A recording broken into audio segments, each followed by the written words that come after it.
Dear students, in this class we have to study about disinvestment policy in Indian economy.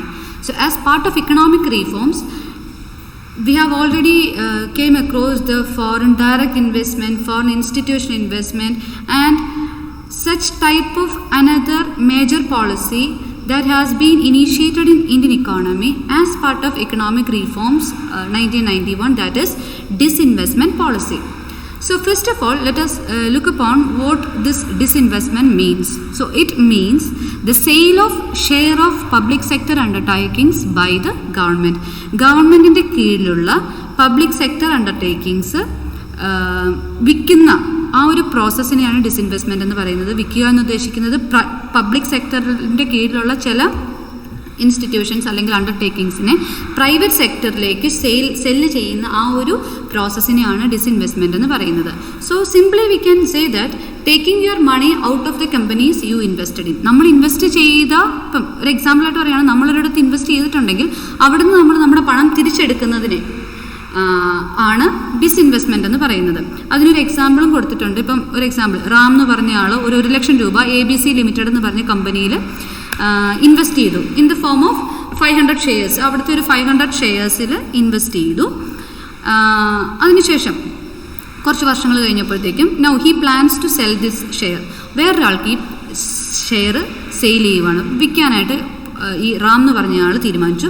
അപ്പോൾ ഈ റാം എന്ന് പറഞ്ഞ ആളുടെ ആ ഒരു തീരുമാനം അല്ലെങ്കിൽ ആ ഒരു ആക്ടിവിറ്റീനെയാണ് he's disinvesting his shares in ABC limited. ABC limited എന്ന് പറഞ്ഞ കമ്പനിയിൽ അയാൾക്കുള്ള ഷെയർ അയാൾ വേറൊരാൾക്ക് വിൽക്കുമ്പോൾ ആ ഒരു പ്രോസസ്സിനെ ഡിസിൻവെസ്റ്റ് ചെയ്യുന്നു എന്ന് പറയും. അപ്പോൾ ഇക്കോണമിയിലോട്ട് വരുവാണെങ്കിൽ പബ്ലിക് സെക്ടറിൻ്റെ കീഴിലുള്ള കമ്പനീസിനെ പ്രൈവറ്റ് സെക്ടറിലേക്ക് സെയിൽ ചെയ്യുന്ന ആ ഒരു process due to many reasons that we will come across.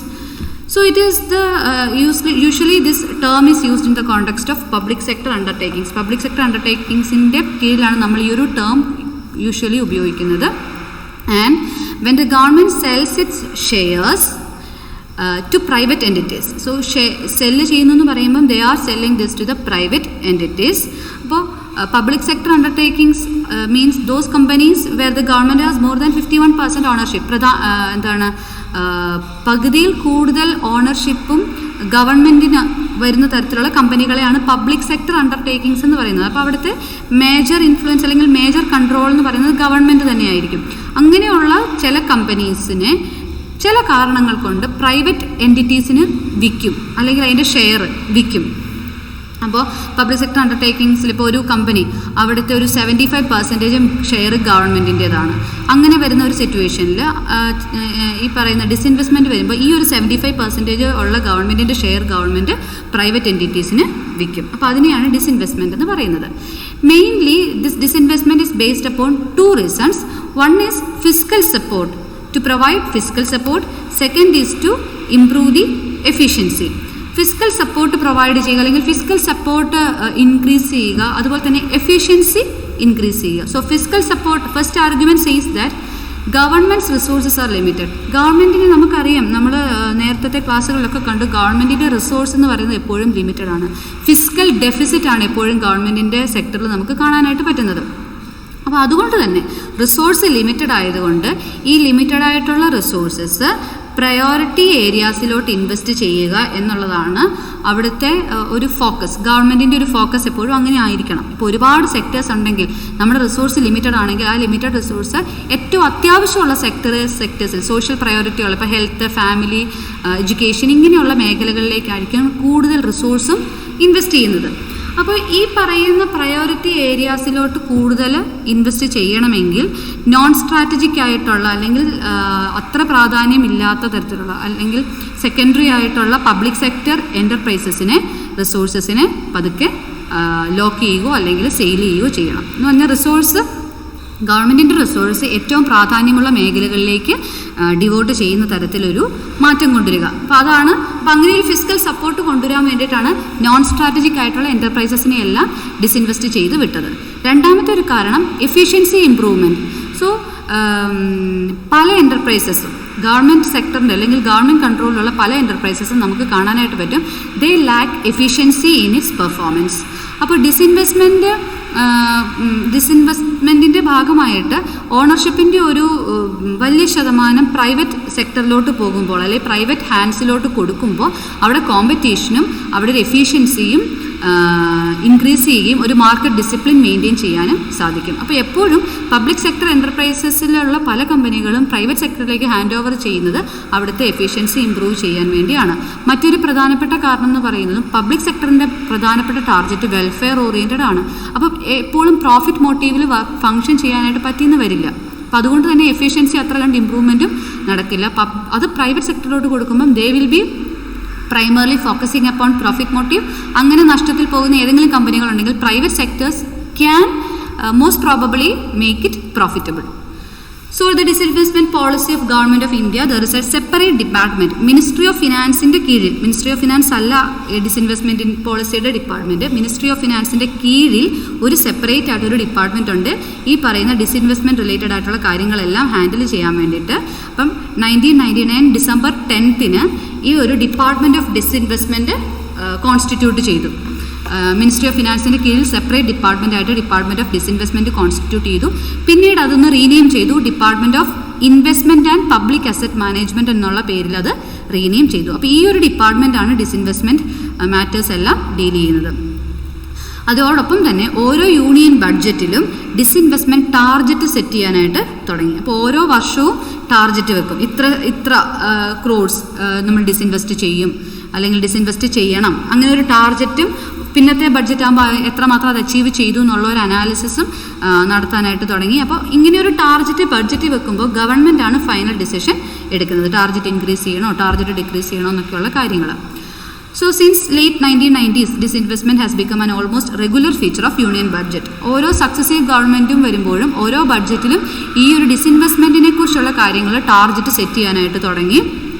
അപ്പോൾ ഓരോ വർഷത്തെയും ബഡ്ജറ്റിൽ ഒരു ടാർഗറ്റ് സെറ്റ് ചെയ്യും.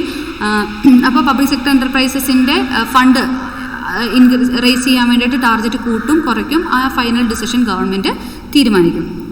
അതിൻ്റെ ഒരു റിസൾട്ട് എന്ന് പറയുന്നത് ഒരു മിക്സഡ് റിസൾട്ടാണ്. ഈ ഒരു ഡിസിൻവെസ്റ്റ്മെൻറ്റിൻ്റെ ഭാഗമായിട്ട് ഗവൺമെൻറ്റിന് അല്ലെങ്കിൽ ഈ ഒരു ബഡ്ജറ്റിൽ ടാർഗറ്റ് വെക്കുന്നതിൻ്റെ ഭാഗമായിട്ട് ഒരു മിക്സഡ് റിസൾട്ട് അറ്റൈൻ ചെയ്യാൻ പറ്റി എന്നാണ് നമുക്ക് പറയാൻ സാധിക്കുന്നത്. അതായത് റവന്യൂ ടാർഗറ്റ് മീറ്റ് ചെയ്യുന്ന കാര്യത്തിൽ അല്ലെങ്കിൽ നമ്മുടെ റവന്യൂ റിസോഴ്സ് ഇൻക്രീസ് ചെയ്യുന്ന കാര്യത്തിൽ ഒരു മിക്സഡ് റിസൾട്ട്, പോസിറ്റീവും നെഗറ്റീവും ഒന്നും രണ്ടും പറയാൻ പറ്റില്ല. There is A mixed result.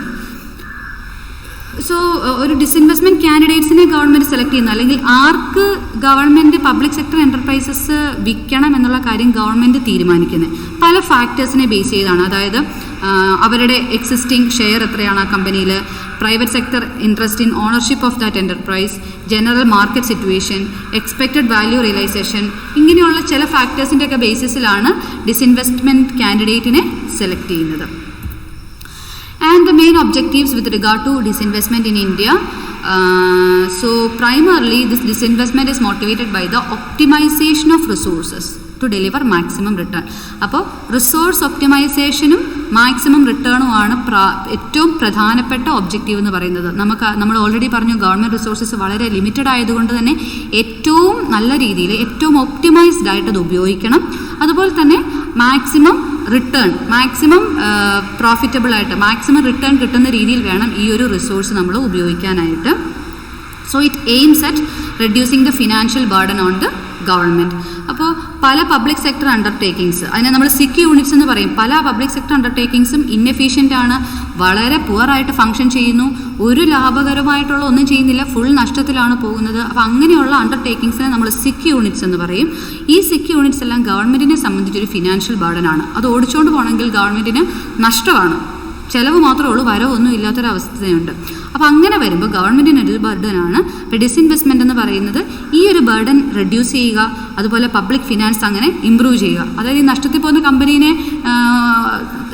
Run ചെയ്യിപ്പിക്കാനായിട്ട് ഗവൺമെൻറ്റിന് കൂടുതൽ ഫിനാൻസ് ചെലവഴിക്കേണ്ടി വരുവാണ്. അപ്പോൾ ആ ഒരു കാര്യം റെഡ്യൂസ് ചെയ്യുകയും അങ്ങനെ പബ്ലിക് ഫിനാൻസ് ഇമ്പ്രൂവ് ചെയ്യുക എന്നുള്ളതാണ് ഡിസിൻവെസ്റ്റ്മെൻറ്റ് കൊണ്ട് പ്രധാനമായിട്ടും ഉദ്ദേശിക്കുന്നത്. അപ്പോൾ reducing the fiscal burden on the exchequer is the main objective.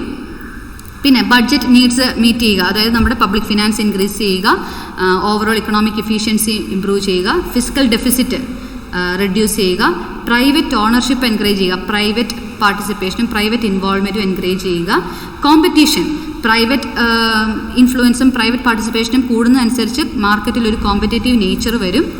Then diversify the ownership of public sector enterprises in order to enhance efficiency. ഓരോ പബ്ലിക് സെക്ടർ എൻ്റർപ്രൈസസും അതിൻ്റെ എഫിഷ്യൻസി മാക്സിമം ഇമ്പ്രൂവ് ചെയ്യാൻ വേണ്ടിയിട്ട് ഓണർഷിപ്പ് മറ്റൊരു ഡൈവേഴ്സിഫൈ ചെയ്യുക, അല്ലെങ്കിൽ private കാൻഡിഡേറ്റ്സിന് അല്ലെങ്കിൽ private സെക്ടറിലേക്ക് ownership transfer ചെയ്യുക. അതുപോലെ തന്നെ അങ്ങനെ ഫണ്ട് റേസ് ചെയ്യുകയും ടെക്നോളജിക്ക് അപ്ഗ്രഡേഷന് വേണ്ടിയിട്ടും മോഡേണൈസേഷന് വേണ്ടിയിട്ടും പബ്ലിക് സെക്ടർ എൻ്റർപ്രൈസസ് എക്സ്പാൻഡ് ചെയ്യുന്നതിനൊക്കെ ആയിട്ട് ഫണ്ട് റേസ് ചെയ്യുക, അതും പ്രധാനപ്പെട്ട ഒരു ഒബ്ജക്റ്റീവാണ്. ദെൻ നമ്മൾ ഓൾറെഡി പറഞ്ഞു, introduce competition and market discipline. കോമ്പറ്റീഷനും വേണം, അതുപോലെ തന്നെ ഒരു മാർക്കറ്റ് ഡിസിപ്ലിനും മെയിൻറ്റെയിൻ ചെയ്യണം.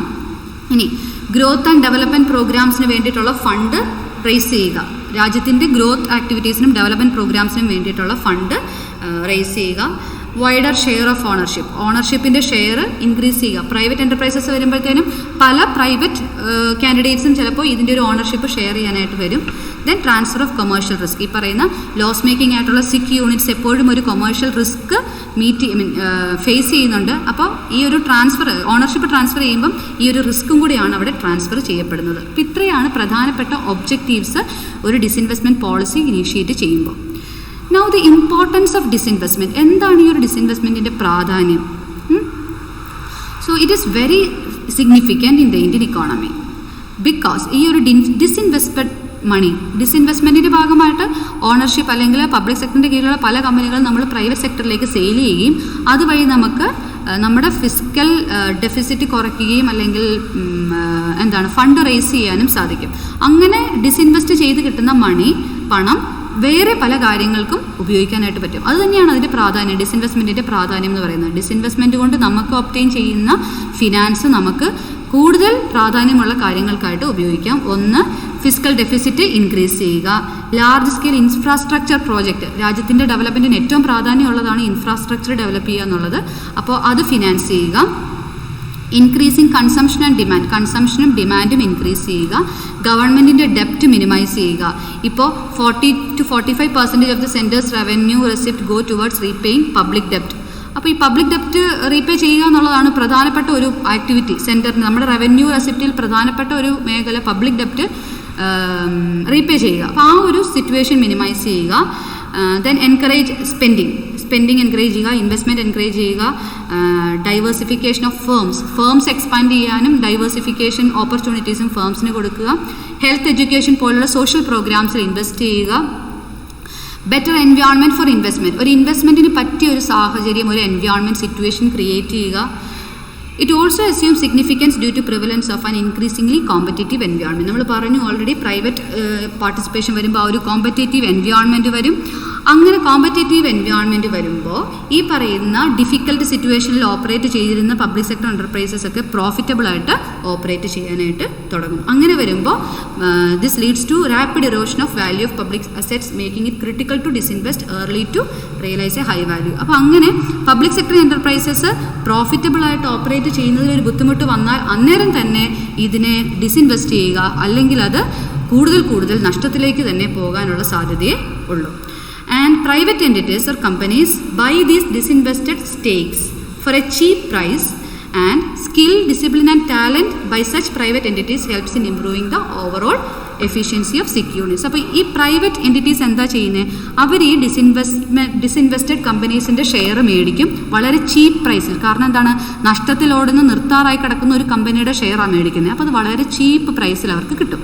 എന്നിട്ട് ഈ പ്രൈവറ്റ് എൻറ്റിറ്റീസ് അവരുടെ സ്കില്ലും ഡിസിപ്ലിനും ടാലൻറ്റും അവരുടെ റിസോഴ്സും അവരുടെ എഫിഷ്യൻസിയും അവരുടെ ബിസിനസ് ടാക്ടിക്സ് ഒക്കെ ഉപയോഗിച്ച് ഈ സിക്ക് യൂണിറ്റ്സിനെ മാക്സിമം പെർഫോം ചെയ്യിപ്പിക്കുകയും മാക്സിമം പ്രോഫിറ്റ് അതിൽ നിന്ന് അറ്റൈൻ ചെയ്യിപ്പിക്കുകയും ചെയ്യും. So these are the importance with regard to disinvestment policy in India. So this is all about the initial part or introduction regarding the disinvestment in India.